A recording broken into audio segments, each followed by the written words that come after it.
사람들 가운데 예수님을 만난 이후에 꿈이 이루어지는 사람도 있지만 반대로 예수님 때문에 꿈이 깨지는 사람도 있어요. 여러분 그거 아세요?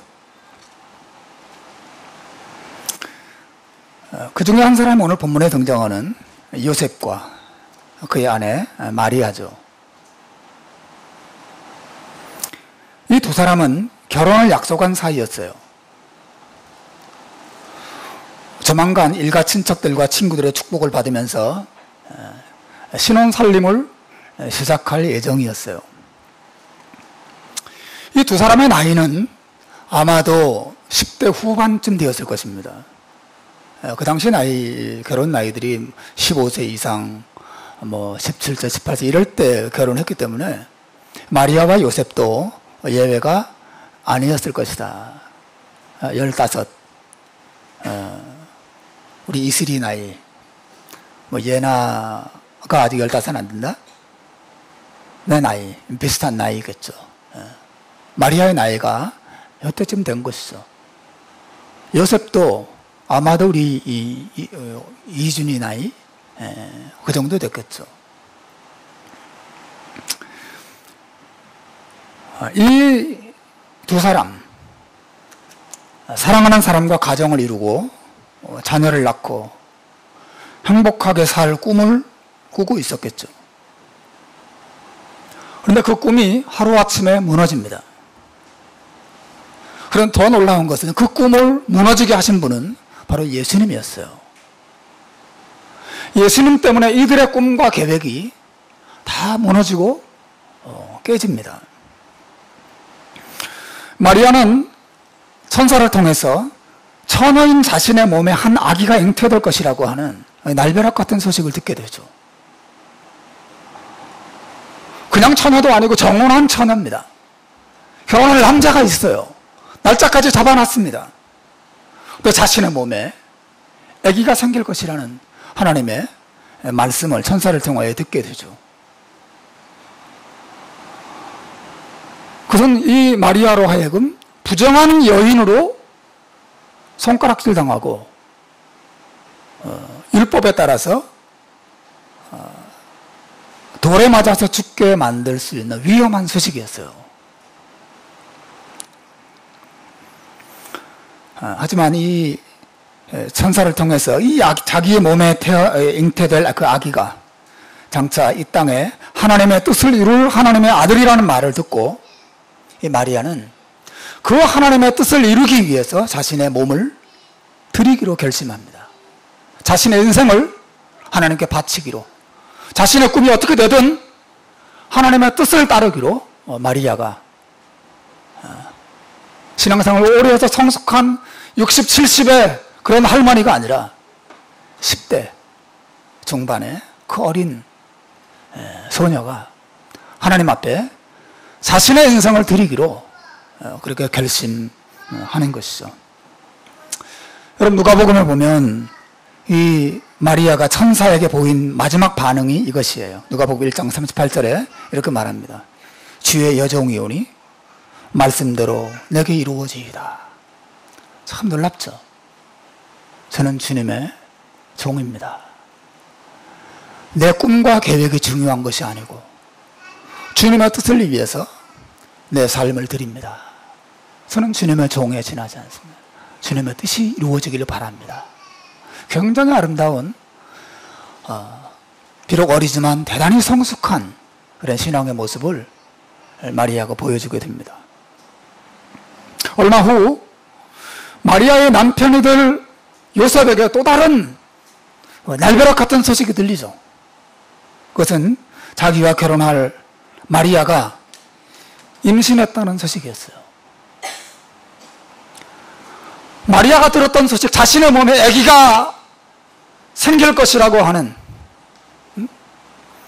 그 소식도 기가 막힌 소식이었지만 자기가 사랑하고 그래서 자기가 결혼해서 가정을 이루려 할 그 한 자매의 몸에 아기가 생겼다라고 하는 소식은 또 다른 측면에서 요셉에게 큰 충격을 주었을 것이 분명합니다. 자기와 잠자리를 하지 않았는데 도대체 마리아가 누구와 잠자리를 했단 말인가? 이 요셉이 느꼈을 배신감과 분노와 실망은 이루 말할 수 없었을 것입니다. 이 하나님의 간섭하심, 사실 예수 그리스도께서 그들의 인생에 찾아오자마자 나타난 것은 그들의 꿈이 흔들리고 그들의 꿈이 깨지는 것이었어요.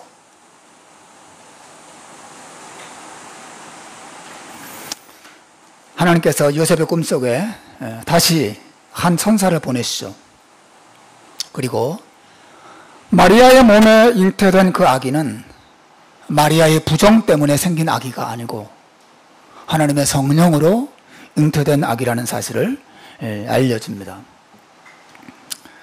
무엇보다도 이 천사는 그 아기가 하나님의 백성들을 그들의 죄에서 구원할 구원자가 될 것이라는 말을 듣게 되죠. 그 말을 들었을 때 요셉의 반응, 요셉의 결정이 무엇입니까? 마리아와 똑같아요. 그 하나님의 뜻을 위해서 자신의 뜻을 내려놓습니다. 그 하나님의 뜻을 받아들이면서 희생의 길을, 순종의 길을 걷기로 결심하죠. 여러분, 만일 이 요셉이 마리아를 아내로 맞이한다면, 그래서 결혼한 지 10달이 되기 전에 마리아의 몸에서 아기가 태어난다면 둘 중에 하나죠, 뭐. 결혼 전에 두 사람이 부정한 행위를 했든지, 아니면 마리아가 다른 남자와 잠자리를 했든지, 둘 중에 하나일 것이고, 그 작은 마을에서 그 소식은 금방 퍼져나갔을 것이고, 한평생 요셉과 마리아는 사람들로부터 부정한 커플이라고 하는, 부정한 가정이라고 하는 손가락질을 당하면서 살아야 할 위험이 있는 것이죠. 그러나 요셉 역시 마리아처럼 하나님의 뜻을 이루기 위해서, 하나님의 뜻을 받아들이기 위해서 자신의 인생을 주님께 드리기로 결심합니다. 그래서 이 마리아를 데려와서 부부가 되죠. 사랑하는 여러분, 온 세상 사람들은 자신의 꿈을 이루기 위해서 살아가요. 모두 다 자신의 꿈을 이루는데, 자신의 계획을 성취하는 것에 관심이 있어요. 그러나 여러분, 이 세상의 참된 변화와 참된 행복은 내 뜻이 이루어질 때 주어지는 것이 아니라 하나님의 뜻이 이루어질 때 주어지는 것임을 여러분 믿으시길 바랍니다. 믿음의 사람들은 마리아와 요셉처럼 자신의 꿈보다 하나님의 꿈을 이루기 위해서 순종의 길을 걸어가는 사람들이에요. 예수님께서 주기도문을 통해서 이렇게 말씀하셨어요. 뜻이 하늘에서 이룬 것 같이 땅에서도 이루어지이다. 이것이 신자들의 기도죠. 하나님, 제 뜻이 아니라 하나님의 뜻이 하늘에서 이루어진 것처럼 제 삶에도 이 하나님의 뜻이 그대로 이루어지기를 바랍니다. 또 저를 통해서 하나님의 뜻이 이루어지기를 바랍니다. 이것이 주님이 신자들에게 가르쳐 주신, 우리가 무엇을 위해서 기도해야 될지를 가르쳐 주신 아주 중요한 기도 내용인 것이죠. 그래서 신자들은 하나님의 뜻이 자신의 뜻보다도 더 선하고 더 옳다는 사실을 인정하고 받아들입니다. 혹시 여러분 가운데 하나님의 뜻과 여러분 자신의 뜻 사이에서 고민하는 분들이 계신지 모르겠어요.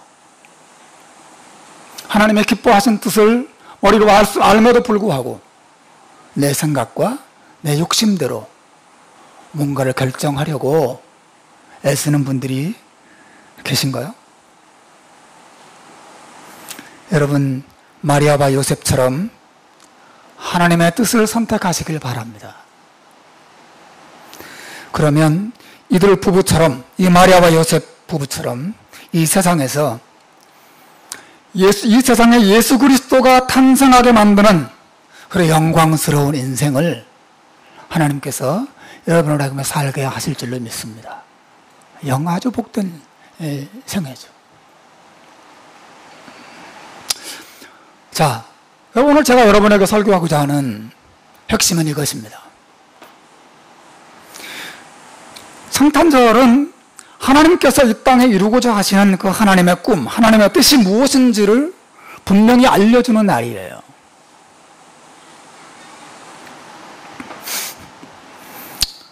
여러분, 하나님께서 이 성탄절을 통해서 아기 예수를 세상에 보내심을 통해서 어떤 뜻을 이루고자 하시는 걸까요? 하나님의 계획이 무엇입니까? 그 하나님의 뜻과 계획은 하나님께서 아기 예수에게 지어주신 이름, 즉 임마누엘이라고 하는 이름 안에 들어있어요. 저의 큰딸 이름은 이정입니다. 홍이정이에요. 그 이름 안에 사실은 하나님께서 저를 통해서 이루기를 바라는 저의 꿈과 저의 계획이 그 이름 안에 들어있어요. 무엇인지 알고 싶은 분들은 저에게 개인적으로 와서 그게 뭐예요? 이정 뜻이 뭐죠? 라고 물어보시길 바라요. 그 안에 제가 그 이름에 그 뜻을 새겨놨습니다. 첫 딸이 잉태되고 태어나기 전에 하나님께 기도하면서 내가 이런 삶을 살고 싶다. 그리고 우리 딸도 이런 삶을 살기를 바란다. 그 이름을 지었어요. 하나님께서 예수님의 이름을 지으실 때도 그 이름 안에 하나님의 뜻과 하나님의 계획이 무엇인지를 그 이름 안에 새겨두셨다고 하는 것이죠. 그 이름은 임마누엘이에요.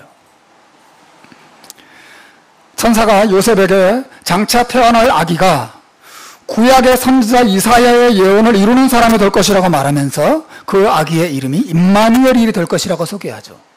여러분, 본문의 22절과 23절을 특별히 보시길 바랍니다. 우리 같이 한번 읽어보겠습니다. 22절, 23절 같이 읽읍시다. 시작. 이 모든 일이 된 것은 주께서 선지자로 하신 말씀을 이루려 하심이니 이르시되 보라, 처녀가 잉태하여 아들을 낳을 것이요 그의 이름을 임마누엘이라 하리라 하셨으니 그 일을 번역한즉 하나님이 우리와 함께하 계시다 함이라. 아기 예수가 태어나서 선지자 이사야의 예언을 이루는 삶을 살 것이다. 그리고 그의 이름은 임마누엘이 될 것이라고 약속하고 있어요. 그 임마누엘이란 이름의 뜻은 우리와 함께 계시는 하나님, 하나님이 함께 계시다라고 하는 뜻을 가지고 있다고 그랬어요. 임마누엘. 많은 사람들은 임마누엘이라는 이 말씀을, 이 뜻을 그저 하나님인 예수님이 인간 곁에 찾아오셨다는 뜻으로만 이해해요. 하나님이 우리와 함께 계신다. 우리와 함께 계시는 하나님, 하나님이신 그분이 우리 곁에 찾아오셨다고 하는 거죠. 그래서 그분의 이름은 임마누엘이다, 그렇게 이해하는 것이죠. 맞습니다. 분명히 예수님의 이름이 임마누엘이라는 것은 그분이 하나님으로서 우리 곁에 찾아오셨다, 하나님으로서 사람이 되셨다라고 하는 뜻을 분명히 가지고 있어요. 그러나 여러분, 그것은 그 이름이 가지는 가장 기본적인 의미일 뿐이에요. 그 안에는 더 크고 그 깊은 의미가 들어있어요. 임마누엘이란 그 이름은 예수님께서 세상에 오신 사실을, 예수님이 세상에 오셨다고 하는 사실을 소개하는 이름일 뿐 아니라 그분이 이 세상에 오셔서 이루고자 하시는 목적을 소개하는 이름이에요. 이 이름은 예수님의 삶의 목적을 표현합니다. 예수님의 사명이 무엇인지를 표현하고 있어요. 예수님을 통해서 이루고자 하시는 하나님의 계획이 무엇인지를 이 이름이 우리에게 소개하고 있는 거죠. 그 계획이 뭐예요? 하나님이 우리와 다시 한번 함께 사는 삶을 이루시기 위해서 예수님이 오셨다고 하는 것이죠. 그분은 우리와 함께 하시는 하나님이 되시려고 세상에 오신 것이에요. 여러분, 예수님께서 12제자들을 부르셨을 때 그 부르심의 목적을 성경은 마가복음 3장 14절에서 이렇게 얘기해요. 이에 12를 세우셨으니 이는 자기와 함께 있게 하시고 또 보내사 전도도 하며. 예수님께서 자기 제자들을 선택하신 목적은 단순히 그들을 여러 가지 중요한 사역을 위해서 사용하시기 위해서 부르신 것이 전부가 아닙니다. 도구로 쓰려고 부르신 것이 전부가 아니에요. 망치나 아니면 뭐 드라이버나 톱이나 이런 것들은 주인이 필요한 데 쓰기 위해서 가까이 부른 것이죠. 손에 잡습니다. 그러나 예수님께서 자기 제자를 부르신 것은 그렇게 사용하기 위해서만 부르신 게 아니에요. 뭐라 그랬습니까? 이에 12를 세우셨으니 이는 자기와 함께 있게 하시고. 그 예수님이 그들을 부르신 목적은 전도하고 또 복음을 전하고 병자들을 고치고 하나님의 뜻을 행하는 도구로만 부르신 것이 아니고 그 제자들로 하여금 자기와 함께하는 삶을 살게 하시려고 그들을 부르셨다. 이렇게 얘기하겠어요. 이것은 가장 친근한 관계를 의미하는 것이죠. 자기와 함께하는 삶, 예수님과 함께 살아가는 삶. 여러분, 예수님께서 승천하실 때 제자들에게 주셨던 마지막 약속이 무엇입니까? 마태복음 28장에 보면 볼지어다 내가 세상 끝날까지 너희와 항상 함께 있으리라 약속하셨어요. 예수님의 제자들에게 주셨던 가장 최고의 축복, 최고의 약속, 내가 너희를 절대로 떠나지 않고 너희와 항상 함께 있을 것이다 라고 하는 약속을 주셨다고 하는 것이죠. 여러분, 지금 제가 무엇을 하고 있습니까? 예수님이 세상에 오신 것은 물론 우리 곁에 오신 것이 전부 그런 뜻을 가지고 있죠. 그분은 임마누엘이세요. 하지만 그 임마누엘이란 이름의 뜻은 그저 그분이 우리 곁에 오셨다는 것만 말하는 게 아니라 그분이 세상에 오셔서 우리와 함께 하시는 하나님이 되시려고, 그리고 지속적으로 그분이 우리와 함께하는 삶을 누리게 하시려고, 그 목적을 달성하시려고 세상에 오셨다고 하는 거죠. 임마누엘이라고 하는 것은 그러므로 예수님이 세상에 오심으로써만 이루어진 것이 아니고 앞으로 영원히 우리를 떠나지 아니하시고 우리와 함께 하시는 하나님이 되시려고 그분이 세상에 오셨다고 하는 사실, 예수님의 목적을 우리가 분명히 보여주고 있는 것이에요. 여러분, 장차 예수님께서 재림하시고 다시 오시는 이유가 뭐죠? 예수님은 왜 세상에 다시 오십니까? 요한계시록 21장은 우리에게 이렇게 그 사실을 설명해요. 좀 내용이 길지만 여러분 읽어보시겠습니까? 스크린을 보시면서. 자, 같이 읽읍시다. 시작. 보라, 하나님의 장막이 사람들과 함께 있으며 하나님이 그들과 함께 거하시리니 그들은 하나님의 백성이 되고 하나님은 친히 그들과 함께 계셔서 모든 눈물을 그 눈에서 씻기시며 다시 사망이 없고 애통하는 것이나 곡하는 것이나 아픈 것이 다시 있지 아니하리니 처음 것들이 다 지나갔습니다. 여러분, 마지막 날 하나님의 나라가 완성되었을 때 그 천국의 아름다운 모습은 뭐예요? 천국의 아름답고 행복한 모습은 그 땅에 그냥 황금집이 있고 또 그 땅에 먹을 과일들이 많이 나고 그런 것을 의미합니까? 천국에 올라가서 아름다운 천사들과 함께 살고 날마다 잔치와 노래 속에서 사는 삶이 천국의 삶의 그 아름다움의 전부예요? 그렇지 않습니다. 성경이 말하는 천국의 진정한 영광은 우리가 영원토록 하나님과 함께하는 삶이라고 하는 것이죠. 임마누엘이 완성되는 것입니다. 하나님이 우리와 함께 하신다.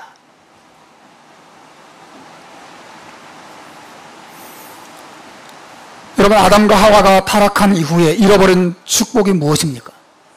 아담과 하와가 타락한 다음에 잃어버린 것이 에덴 동산의 전부예요? 아니에요.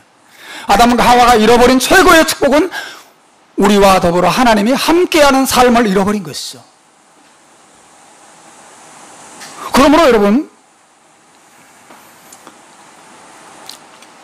예수님께서 세상에 오신 것은 아담 안에서 잃어버린 하나님과 함께 살아가는 삶, 하나님과 인간이 사랑 안에서 은혜 안에서 기쁨 속에서 함께 살아가는 삶을 회복시키고 완성시키시고 성취시키시려고 예수님의 세상에 오신 것이에요.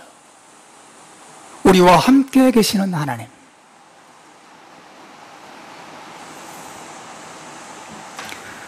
그러므로 여러분, 예수님이 세상에 오심으로써 임마누엘이 되신 것이고, 동시에 임마누엘이 되시려고 세상에 오신 것입니다.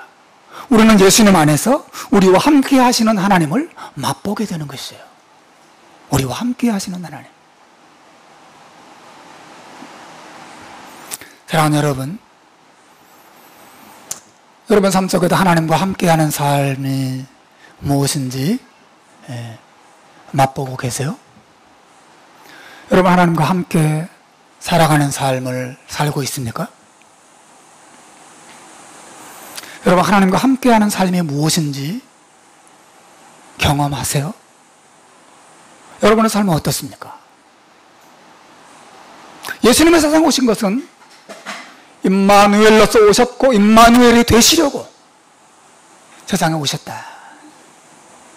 잃어버렸던 하나님, 잃어버렸던 하나님과의 관계, 잃어버렸던 하나님과 더불어 누리던 그 기쁨과 행복을 맛보고 누리고 경험하게 하시려고 그분의 세상에 오신 것이에요.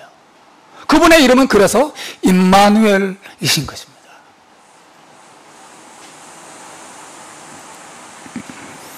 그럼 여러분, 하나님과 함께하는 삶이란 무엇을 의미할까요? 어떤 삶을 사는 것이, 어떤 삶을 누리는 것이 하나님과 함께하는 삶을 의미할까요?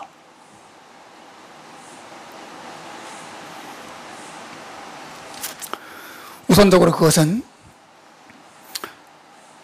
우리가 영원하고 완전한 죄사함의 은혜를 하나님으로부터 공급받으면서 사는 삶을 말해요. 뭐라고요? 좀 어렵죠? 영원하고도 완전한 죄사함의 은혜를 날마다 하나님으로부터 맛보고 경험하면서 사는 삶이 바로 하나님과 함께하는 삶이라고 하는 것입니다. 왜 그런지 아세요? 이 영원하고 완전한 죄사함의 은혜가 없다면 누구도 하나님과 함께하는 삶을 살아갈 수 없기 때문에 그래요.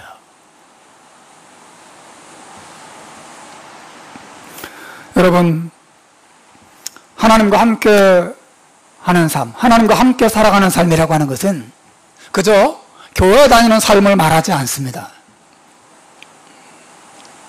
하나님과 함께 살아간다고 하는 것은 그저 성경을 읽고 큐티하는 삶을 말하는 게 아니에요. 하나님과 더불어 함께 살아간다고 하는 것은 그저 도덕적으로, 종교적으로 성실하게 살고 착하게 사는 것을 의미하는 것이 아닙니다. 하나님과 함께 살아간다고 하는 것은 사람들이 생각하듯이 산에 올라가서 기도 열심히 하면서 신비한 체험을 하며 살아가는 것, 그것을 말하는 게 아니에요. 하나님과 함께 살아간다고 하는 것은 그보다 더 근본적인 어떤 것입니다. 그것은 우리가 하나님으로부터 우리의 죄를 용서해 주시고 우리에게 영원한 은혜를 베풀어 주시는 그 은혜가 무엇인지를 경험하며 사는 것을 말해요. 하나님의 은혜를, 하나님과 함께 살아가는 삶이에요. 왜냐하면 성경은 이 죄의 용서가 없이는, 하나님으로부터 죄 사함의 은혜를 경험하지 않고서는 그 누구도 하나님과 함께 할 수 없다고 말하기 때문에 그렇습니다. 여러분, 누가복음 이사야서 59장 2절에 보면 성경이 이렇게 말합니다. 우리 같이 읽어봅시다. 시작. 오직 너희의 죄악이 너희와 너희 하나님 사이를 갈라놓았고 너희의 죄가 그 얼굴을 가리어서 너희에게서 듣지 않으시게 함이니라. 하나님과 우리 사이를 멀어지게 만들고 하나님과 우리가 함께 거하지 못하도록 만드는 것이 있어요. 그게 뭐예요? 바로 죄인 것입니다.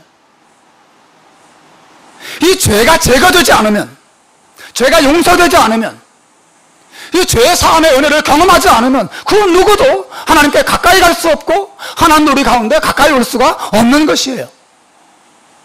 예수님께서 임마누엘이 되시려고, 우리와 함께 하시는 하나님이 되시려고 세상에 오셨다는 것은 무엇을 말합니까?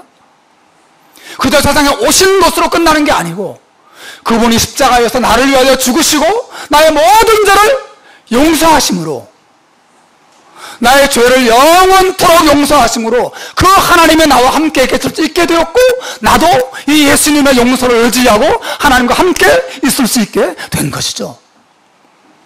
예수님의 십자가의 피 흘림이 없이는 그 누구도 하나님과 함께하는 삶을 살아갈 수가 없는 것이에요. 예수는 세상에 오심으로써 임마누엘이 되셨고, 동시에 십자가에 죽으심으로써 임마누엘의 하나님이 되신 것입니다. 완성하신 것이죠.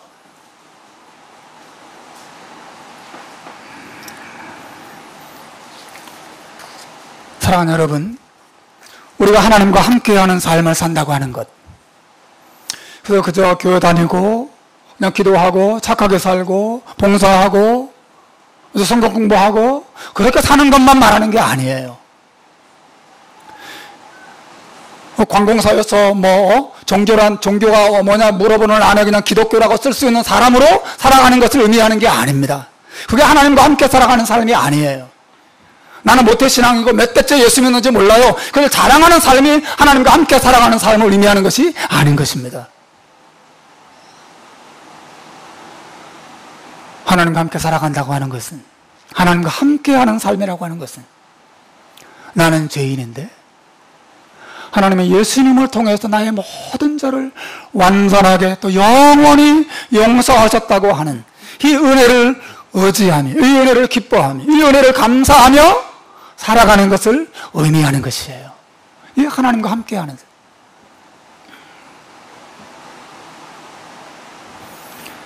우리가 하나님과 함께하는 삶을 생각할 때 우리 자신의 죄인이라는 사실을 결코 잊어버리면 안 돼요. 우리는 항상 죄 가운데 살아가죠. 여러분도 그렇습니까? 전 더 그렇습니다. 저는 항상 죄 가운데 살아가요. 우리 주변에 항상 죄가 있어요. 우리는 죄가 없는 곳에서 한 번도 살아본 적이 없어요. 태어날 때부터 우리 가정에 죄가 있었어요. 학교에 가도 죄가 있었어요. 병원에 가도 죄가 있습니다. 심지어 경찰서에 가도 죄가 있어요. 청와대에도 죄가 있고, 세계 모든 곳에, 모든 지역에, 모든 사람들에게 죄가 있어요. 우리 죄 가운데서 태어나서 죄 가운데 살아요. 우리 죄인들이죠. 그리고 그 죄는 바깥에만 있는 게 아니라 내 안에도 있어요.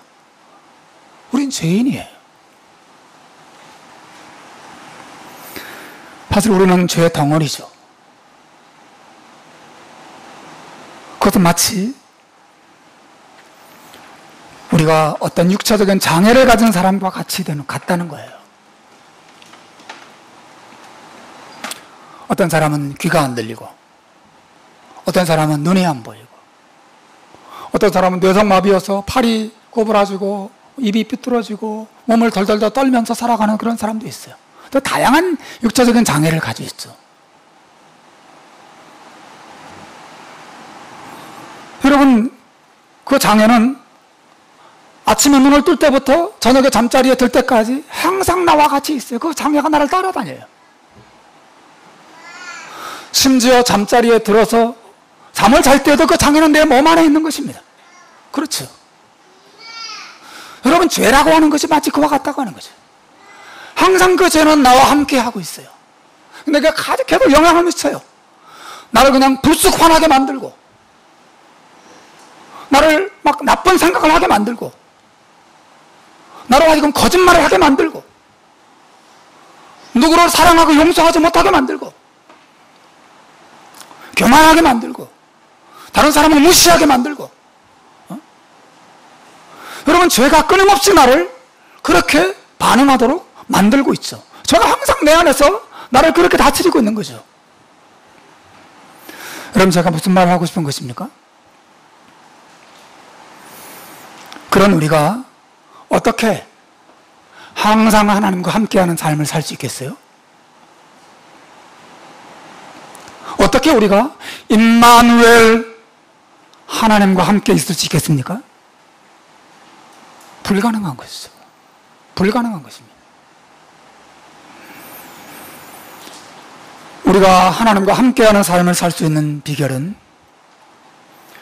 우리의 도덕적이고 종교적인 노력에 있는 게 아니에요. 착하게 열심히 살라고 해서 하나님과 함께 있게 되는 게 아닙니다. 오늘 성경 이야기하는 것이죠. 임마누엘로 오신 예수 그리스도 때문에 우리가 하나님과 함께하는 삶을 가지고 맛보고 누릴 수 있게 된 것이죠. 그분이 십자가를 통하여 주시는 영원하고 완전한 죄사함의 은혜 때문에 우리가 이 하나님과 함께 이 하나님의 은혜를 누리면서 기뻐하면서 살 수가 있는 것이죠. 그러므로 여러분, 우리가 죄를 지을 때마다 해야 될 일이 뭐예요? 죄 때문에 우리의 마음이 무거워지고 하나님께 가까이 갈 자신이 없어질 때마다 여러분이 해야 될 일이 뭡니까? 바로 임마누엘이신 예수 그리스도를 바라보는 것입니다. 예수님의 십자가의 피가 나의 죄를 영원토록 완전하게 용서하셨다는 사실을 믿고 그 믿음으로 받아들이는 것이에요. 그 순간 여러분은 하나님께 가까이 가게 되고 하나님의 은혜와 사랑이 여러분과 함께 하는 것을 경험하게 될 줄로 믿습니다. 예수님을 믿는 믿음이 아니고서는 누구도 임마누엘 하나님을 경험할 수가 없어요. 임마누엘 하나님을 경험하며 산다고 하는 것은 그저 성천적으로 바라보면 예수님의 사람이 되어 세상에 오셨네? 이것 생각하는 것이 전부가 아니에요. 예수님의 피 때문에, 예수님의 십자가의 그 용서 때문에 하나님이 내 곁에 오실 수 있게 됐고, 나도 그 피 때문에 하나님께 가까이 갈 수 있게 됐고, 하나님의 나를 받아주시고 내게 은혜를 베푸신다고 하는 이 믿음을 가지고 이 믿음 안에서 기뻐하고 이 믿음 안에서 감사하는 삶, 여기에 하나님과 함께하는 삶에 행복이 있다는 것을 믿으시기를 주님의 이름으로 축원합니다. 또 하나 여러분, 하나님과 함께하는 삶을 산다고 하는 것은 이런 뜻을 가지고 있어요. 그것은 우리를 이해하시는 하나님의 사랑을 공급받으며 사는 것을 말해요. 여러분, 누군가를 이해한다는 것은 무엇을 말하죠?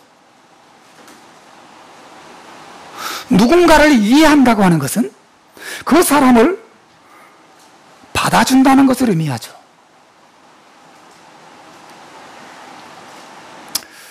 나는 애들이 셋입니다. 셋이라고 하는 사실이 얼마나 저를 행복하게 하는지 몰라요. 넷이면 더 좋았겠다, 그런 생각도 합니다.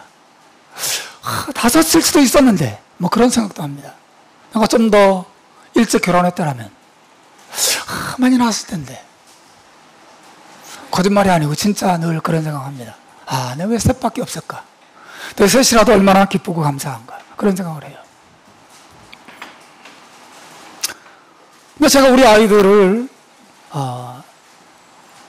이해하지 못하는 부분도 많이 있지만 우리 아이들을 보면서 이해가 되는 그런 부분도 사실 많이 있어요. 왜죠? 나도 그 시절을 겪어봤으니까. 나도 청소년기를 지나봤거든요. 연예인들을 좋아하고, 교복 멋있게 입으려고 막 교복 줄여서 입고, 또 뭐,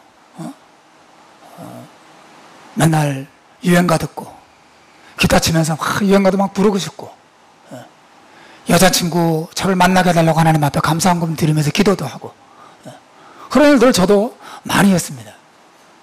우리 아이들이 그렇게 남자친구 때문에 아빠 난 올해 남자친구 꼭 만나야 돼요, 이렇게 말하는 것을 들을 때 이해가 되죠. 이해가 됩니다.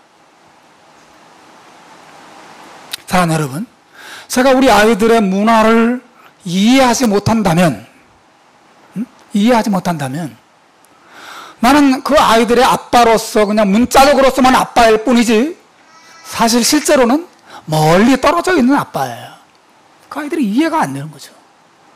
나 누군가를 이해한다고 하는 것은 내가 그 아이들과 함께 있는 자가 된다는 것을 말하는 것이에요. 사랑하는 여러분, 하나님이 임마누엘 하나님이 되셔서 우리와 함께 계시다고 하는 것은 무엇을 말합니까? 그것은 예수님은 우리의 모든 죄를 용서하시고 그 영원하신 은혜 안에서 우리를 받아주신다라고 하는 의미도 있지만 또 하나 중요한 의미는 그 하나님이 우리를 이해해 주신다는 것을 의미하는 것입니다. 우리를 이해하세요. 왜 그렇습니까? 그분은 사람이 되셔서 사람으로 살아보셨기 때문에 사람이 무엇 때문에 힘든지, 무엇 때문에 외로운지, 무엇 때문에 아픈지, 사람이 무엇 때문에 고통스러운지, 사람의 모든 것들을 그분은 다 경험해 보셔서 이해할 수 있는 분이 되었기 때문에 그분이 실제로 우리와 함께 하시는 하나님이 되신 것이에요. 여러분, 임마누엘 하나님, 나와 함께 하시는 하나님을 우리가 맛보며 누리며 산다는 것을 무엇을 말합니까? 나를 이해해 주시는 하나님을 신뢰하고 나를 이해해 주시는 하나님을 의지하고 나를 이해해 주시는 하나님을 믿고 살아가는 것을 의미하는 것이에요. 여러분, 그런 하나님을 알고 계세요?